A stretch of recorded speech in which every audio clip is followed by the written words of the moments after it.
This is Sherman D. Manning joining you live from Los Angeles, California. I don't know what you all are going to do with your new president. I don't know what you will do. But I do know that this is still the day which the Lord hath made, and I shall rejoice and be glad in it. I am calling upon every person who is listening, and again, I have nothing to do with who's listening.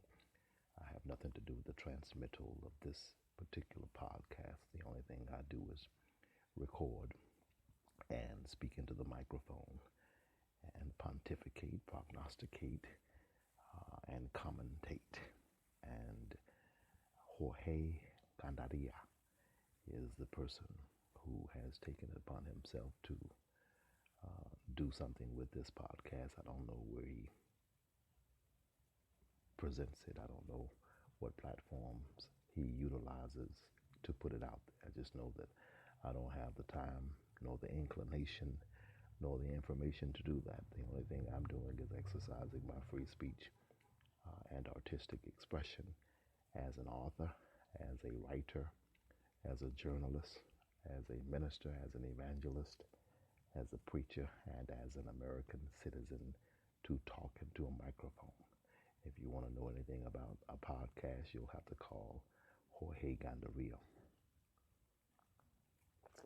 I want to call upon every Christian in Atlanta, Georgia, in Guam, and Vietnam, and in Africa, and in Switzerland, in my hometown of Atlanta, in my new adopted home of Los Angeles, California. If you believe in God, I would like for you to pray and ask God to help us to organize and strategize a group of people who will stand in prayer, who will stand behind the preached word, and help us to organize and strategize and galvanize against the fascism and racism which is being prognosticated and advocated by the Donald administration.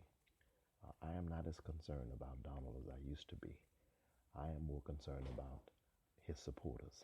I am more concerned about the people who buy his Kool-Aid, who accept his poisonous invective and the gross vilifications that he heaps upon others who don't agree with him. My main concern is about the people who could attend his rally and get revved up and riled up when he starts talking about things such as taking this country back, and starts talking in ways that are divisive, that are racist, that are misogynistic. I'm more concerned about the people who love him than I am about him himself.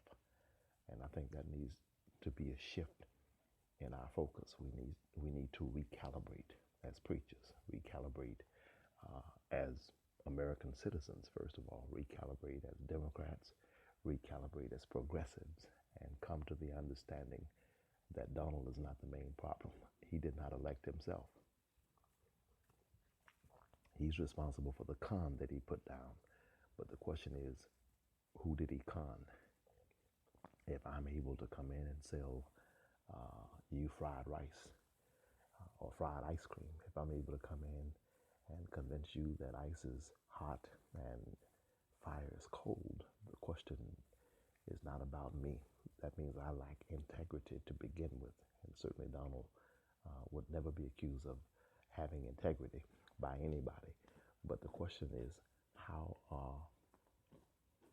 am I so dumb that I will buy your philosophy, that I will buy what you're selling? Excuse me, philosophy is the wrong word. Why am I so gullible, and what makes me so vulnerable that I'm willing to believe, anything that comes out of your mouth?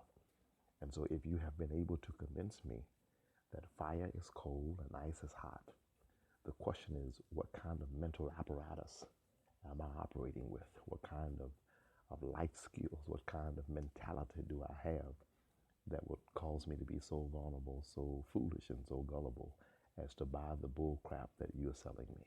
So let's not focus so much on the man himself, because he's just human. He could wake up dead tomorrow. And we certainly hope that does not happen.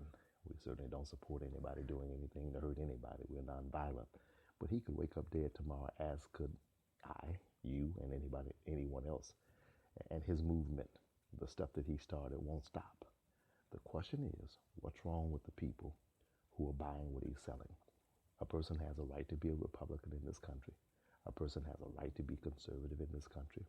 We have a right to debate things politically. We have a right to have a different perspective, a different paradigm that makes the world go round. I don't want everybody to think the way I think. I want steel to sharpen steel. I want you to be able to stretch me and pull me in your direction some, so that I can see some stuff that I've never seen before and think some things that I never thought before. But at the same time, what makes me decide that I don't like you because you're white? What makes me decide that because you don't look like me, you must be a threat to me? What makes me decide that I would prefer to have an America with all black people and no white people? You know, this is the kind of mentality that the people who support him, many of them have. They'd rather have a country with whites only. And they don't even realize that they don't like Hispanics.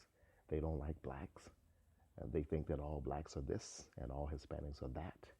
That kind of narrow-minded racism, by any other name, it's still racism, is what perturbs me and disturbs me. But I want to put a team together that will fight this, that will pray about this routinely, that will make it our life's mission to do the work that Martin Luther King Jr. started, to do the work that Hosea Williams started, to do the work that John Lewis started, to have a 21st century approach to this new kind of neo-racism and neo-fascism. And we're going to do it with the church. The church will either be Hope and Change Worship Center or Greater New Vision Worship Center. We are starting a church. It will, the name of the church will either be Hope and Change Worship Center or Greater New Vision Worship Center. If you're in the Los Angeles, Pasadena, Culver City area, I'd like for you to attend and join with us for rallies, for church services, for worship services, etc. Call me at 213-377-8681. That's 213-377-8681. Email me at shermandmanning@gmail.com. shermandmanning@gmail.com, all one word, SHERMANDMANNING @gmail.com. If you want to contact the person responsible for podcasts or anything involving the media as it relates to me, public profiles and things of that nature, stuff that I have nothing to do with, then contact Jorge, that's Jorge, Gandarilla, Gandarilla. Look him up on Facebook, look him up on Instagram, and some of these other things. God bless you. Tell everybody you know to find us wherever we are. Listen to our recordings and comment on them and let us know what you think. Let's build a movement. We can do this. This is our country. I love America. America's the greatest country on earth. America's our land. America's God's country. America has been blessed, and God bless America. We'll see you later.